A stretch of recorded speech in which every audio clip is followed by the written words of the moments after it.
हाँ जी, good morning everyone. पिछला chapter हमने किया था fundamentals of partnership. Hope so आपको अच्छे से समझ आ गया होगा। अगर कोई दिक्कत है आप मुझे कभी भी कमेंट बॉक्स में पूछ सकते हैं, पर प्लीज़ मेरे लिए लाइक शेयर और सब्सक्राइब जरूर करते रहिए ताकि मेरी भी थोड़ी बहुत हेल्प हो सके। इसलिए मेरा दिल करेगा ये सीरीज़ कंटिन्यू करने का। ठीक है, आज हम चैप्टर करेंगे एडमिशन ऑफ पार्टनर। कौन सा चैप्टर करेंगे? Admission of partner.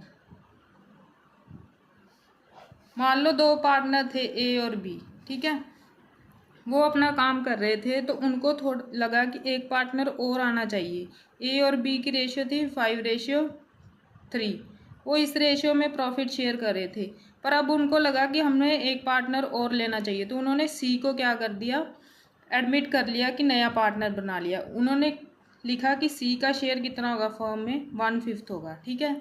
तो अब ये तो पता ही है कि जब ए और बी फर्म चला रहे थे तो उनके पास कुछ एसेट्स भी होंगे और कुछ लाइबिलिटीज़ भी होंगी।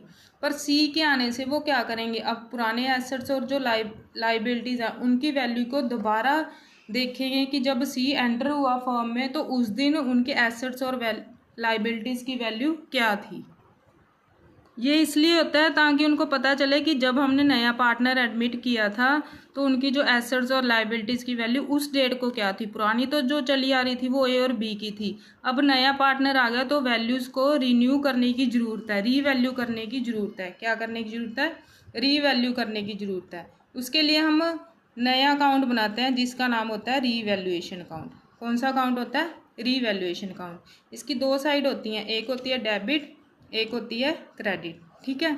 डेबिट साइड क्या आता है? To decrease in assets. जो हमें नुकसान हो रहा है वो डेबिट साइड आएगा, या क्या आएगा? टू इंक्रीज इन लाइबिलिटीज़, ठीक है। ये चीज़ आएगी, ये आपने लिखना नहीं है, ये सिर्फ समझाने के लिए लिखा हुआ है।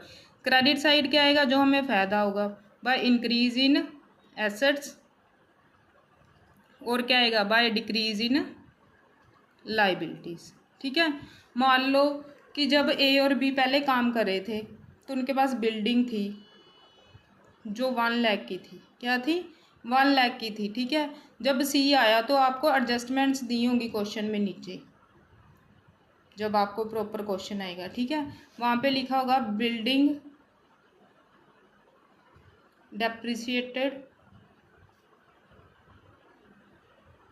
बाय 10%, ठीक है। तो इसका मतलब उसके आने के बाद जब उन्होंने दोबारा वैल्यू देखी बिल्डिंग की तो क्या होगी? कम होगी। 1 लाख का 10% कितना हो गया? 1 लाख का 10,000 हो गया।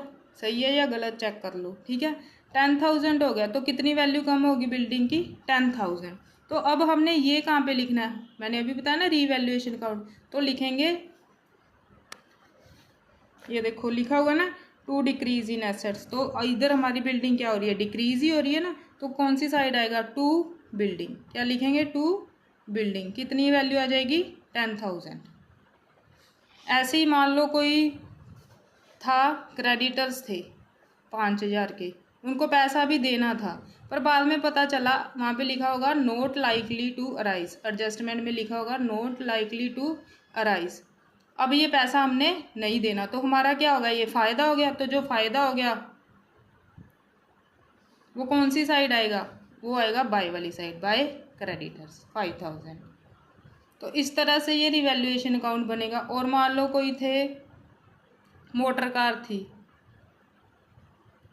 पहले उसकी वैल्यू थी 90,000। कितनी थी? 90,000 या 9,000 मान लो। फिर उन्होंने लिखा एडजस्टमेंट में कि डेप्रिसिएट होगी 5% से, तो कितनी वैल्यू कम होगी? 9,000 का 5%, 450 वैल्यू कम होगी। तो यहाँ पे क्या लिखेंगे? 450। तो ऐसे ही ये ऐड लेस करके मान लो इन दोनों को ऐड कर लिया, ये लेस कर लिया, कितना आएगा? 5,000, ये आएगा 5,450। जब डेबिट साइड क्रेडिट साइड से बड़ी हो तो फर्म को क्या होता है? लॉस। अगर ये साइड इस साइड से बड़ी होगी तो यहाँ पे क्या आएगा? प्रॉफिट, ठीक है। तो ये चीज़ें किसको जाएंगी? ये भी लॉस, अगर लॉस है तो भी पार्टनर्स के अकाउंट में ट्रांसफ़र करना है, अगर प्रॉफिट है तो भी पार्टनर्स के अकाउंट में ट्रांसफ़र करना है। ये आप अच्छे से देख लेना, कल हम इसका क्वेश्चन करेंगे, फिर आगे धीरे धीरे चैप्टर को करेंगे।